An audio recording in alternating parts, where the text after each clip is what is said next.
Lebaran kurban dampaknya sangat positif karena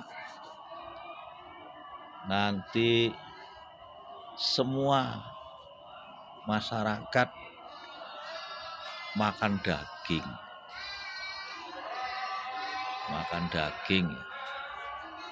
bahkan yang bukan muslim juga ikut sama-sama nyate ya.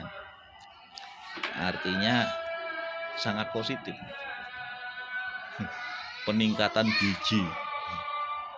Jadi ya bagus untuk kebersamaan,